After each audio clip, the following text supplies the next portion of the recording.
साथियों, सभी को मेरा सादर नमस्कार।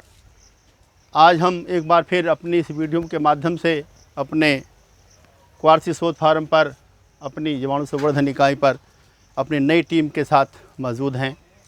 हमारे बीच में हमारे नए साथी एफएस साहब श्री सुधीर कुमार जी और नए साथी हमारे RATDS के प्रभारी श्री रविंदर सिंह जी हमारे बीच मौजूद हैं और हमारी सॉयल सर्वे के अधिकारी श्री डॉक्टर दिनेश कुमार जी और उनके साथी और हमारे पुराने साथी श्री सोम प्रकाश जी मौजूद हैं। मैं सभी का अपने इस क्वार्सी शोध फार्म पर, इस जीवाणु संवर्धन इकाई पर आपका स्वागत करता हूं, धन्यवाद करता हूं। और जो हमारी इस वीडियो को देख रहे हैं, सुन रहे हैं, मैं उन्हीं का भी स्वागत और धन्यवाद करता हूं। साथियों, जैसा कि आपको मालूम है कि आजकल चारों तरफ प्राकृतिक खेती की चर्चा हो रही है। हमारे देश के माननीय प्रधानमंत्री जी और हमारे राज्य के माननीय मुख्यमंत्री जी ने भी अपने देश के किसानों से एक आह्वान किया है कि हम रसायनों से होने वाले नुकसान को समझें और प्राकृतिक खेती की तरफ लौटें। उसी के तहत हमारे आदरणीय जो हमारे उप कृषि निदेशक श्री विनोद कुमार सचान जी हमारे बीच मौजूद रहे और जब तक वो यहाँ रहे उन्होंने इस परंपरा को आगे बढ़ाया और उन्हीं के ये देन है कि हम आज प्राकृतिक खेती की मुहिम को आगे बढ़ा रहे हैं। और उन्हीं के माध्यम से, क्योंकि वो प्राकृतिक खेती में विधा संपन्न हैं, उन्हें विधा प्राप्त है, उन्हीं की सहयोग से हमारे राज्य से, हमारे कृषि निदेशालय से हमारे उत्तर प्रदेश के 2 फार्म, एक तो भरारी झांसी में और हमारा एक ये क्वार्सी शोध फार्म अलीगढ़ में, ये प्राकृतिक खेती की मुहिम के लिए आवंटित हैं, निर्धारित हैं। हमें इस साल खरीफ का सीज़न आगाज़ हो चुका है और हमें अपने इस फार्म पर प्राकृतिक खेती की मुहिम को आगे बढ़ाना है।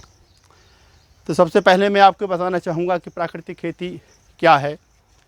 साथियों, प्राकृतिक खेती का मतलब है प्रकृति की व्यवस्था के अनुसार और प्रकृति की व्यवस्था को बरकरार रखते हुए जो खेती की जाती है, उसी को हम प्राकृतिक खेती कहते हैं।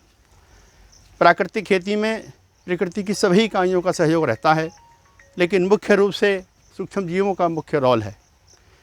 प्राकृतिक खेती में हम किसी भी तरह के रासायनिक उर्वरकों, urea, DAP, zinc sulphate, potash, sulphur का प्रयोग नहीं करते हैं, बल्कि उसके स्थान पर हम जीवाणुओं का संवर्धन करके जीवामृत का प्रयोग करते हैं। और इस जीवामृत के माध्यम से हम अपने खेतों में सूक्ष्म जीवों की संख्या को बढ़ाते हैं। जब हम जीवामृत का प्रयोग घन जीवामृत के माध्यम से करें या सिंचाई के पानी के माध्यम से करें, अपने खेतों में सूक्ष्म जीवों की संख्या को बढ़ाते हैं, तो सूक्ष्म जीव हमारे खेतों में पहुंचने के बाद जो हमारे खेतों में पहले से अवशिष्ट पदार्थ मौजूद हैं या हमारे द्वारा कोई भी यह पदार्थ डाला जाता है, ये गोबर की खाद, हरी खाद, कंपोस्ट खाद, या हमारे खेत में जो फसलों के फसल अवशेष हैं, पौधों की जड़ें, तना, पत्ती, शाखा और फल फूल, उन सबको खाकर, गलाकर, सड़ाकर जो है हमारे सूक्ष्म जीवाणु उसे ह्यूमस में परिवर्तित कर देते हैं और उससे जीवांश कार्बन की मात्रा बढ़ती है। हमारी भूमि की जो उर्वरता है वो बढ़ जाती है। जब हमारी भूमि की उर्वरता बढ़ेगी तो हमारी भूमि की जो दशा है उसमें सुधार होगा। हमारी भूमि में पानी को रोकने की, सोखने की क्षमता बढ़ेगी और हमारी भूमि के, मिट्टी के जो भौतिक, रासायनिक और जैविक गुण हैं उनमें सुधार हो जाएगा। जब हमारे खेत में, हमारी भूमि में जीवांश कार्बन की मात्रा 0.8 से 1% के बीच पहुंच जाएगी या उससे ऊपर पहुंच जाएगी, तो हमारी भूमि उर्वर हो जाएगी और हम उस खेत में फिर कोई भी फसल बोएं तो हमें उस फसल को बोने के लिए किसी भी तरह के रासायनिक उर्वरक का, यूरिया का, DAP का, पोटास का, सल्फर का प्रयोग नहीं करना पड़ेगा। और उस खेत में जो हम फसल बोए हैं उसमें पानी की भी कम आवश्यकता होगी, हमें पानी की बचत होगी, यानी कि हमें भूगर्भ जल की बचत होगी। उस फसल में, जो उस खेत में फसल हमने बोई है, उसमें कीट और रोग का प्रकोप भी कम होगा। तो जो हमारे कीट रोग हमारी पहले फसलों में लगते थे वो नहीं लगेंगे और जो हम बाज़ार से कीटनाशी, फफूंदीनाशी खरीदते थे वो हमें नहीं खरीदना पड़ेगा और हमें आर्थिक बचत होगी। ठीक, इसके साथ साथ हमारे प्राकृतिक संसाधन क्षीण होने से बच जाएंगे, हमारी जैव विविधता बरकरार रहेगी, हमारी कृषि उत्पादन लागत कम आएगी और जो उत्पादन हमें प्राप्त होगा वह गुणवत्तापूर्वक होगा और इसके खाने से हम आप सब नाना प्रकार की गंभीर बीमारियों की चपेट में आने से बच जाएंगे। साथियों, मैं आपको बताना चाहता हूं कि ये जो जीवामृत है, ये अब हम अपने खेत में हमारी धान के रोपाई का कार्य शुरू होने वाला है और हम इसको प्रयोग करेंगे। इसके प्रयोग करने के बाद मेरा अपने साथी श्री FS साहब से ये अनुरोध है कि आपको किस तरह से क्या करना है, मैं आपका उस तरफ ध्यान आकृष्ट करना चाहूँगा।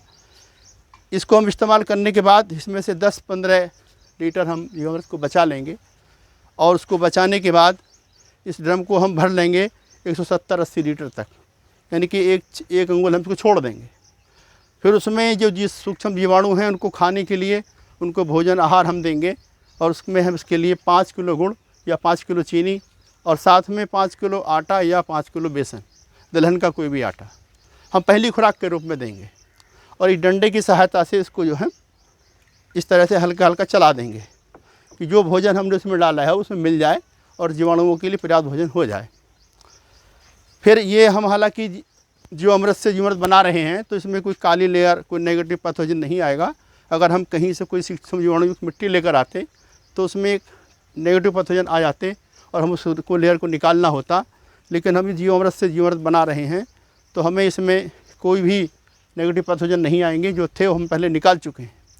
तो 15 दिन के बाद फिर 10 दिन के पहले जब हमने बनाया तो हमने 5 किलो मिट्टी, 5 किलो गुड़ और 5 किलो चीनी, 5 किलो बेसन, 5 किलो आटा डाला।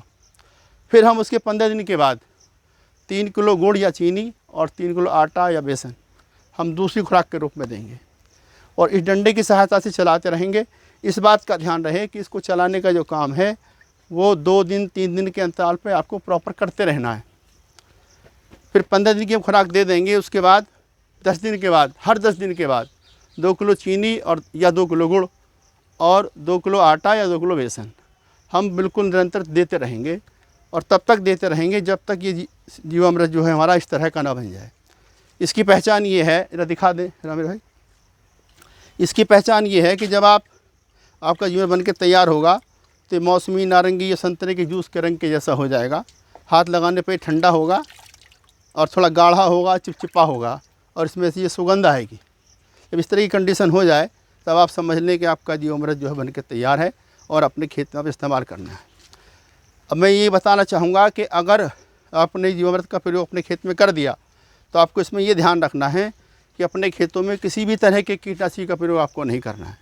अगर आप कीटनाशी का प्रयोग अपने खेत में कर देंगे तो जो सूक्ष्म जीवाणु हमने अपने खेत में पहुँचाए हैं वो मर जाएंगे। तो मेरा सीधा सा मतलब ये है, आप इसको सही तरह से बनाएं, अपने सही तरह से अपने खेत में प्रयोग करें ताकि हमारे खेतों में सूक्ष्म जीवों की संख्या बढ़ जाए और उससे हमारे खेतों में ह्यूमस की मात्रा बढ़े और हमारी भूमि की उर्वरता बढ़े। हमारे किसानों की जो खेती में जो लागत आ रही है वो निरंतर घटे और हमारी जो औलादें हैं या हम हैं, हमें निरंतर रूप से प्राकृतिक खेती करने से शुद्ध भोजन, शुद्ध हवा, शुद्ध पानी और शुद्ध पर्यावरण मिलता रहे और हम हमेशा हमेशा इस धरती पर खुशी के साथ जी सकें। मैं ये भी कहना चाहूँगा कि साथियों, इस धरती पर हम इस दुनिया के आखिरी इंसान नहीं हैं। हमारे मरने के बाद हमारी औलादों को भी इसी धरती पर प्रकृति की इसी व्यवस्था में जीना है। इसलिए हमारी जिम्मेदारी बनती है कि हम भूमि की उर्वरता को निरंतर बनाए रखें, प्रकृति के वैभव को बनाए रखें और हमारी औलादों को ये शुद्ध भोजन, शुद्ध हवा, शुद्ध पानी निरंतर मिलता रहे। और यह सब काम तभी संभव है कि जब हम रासायन आधारित खेती को छोड़कर प्राकृतिक खेती करने की तरफ बढ़ें।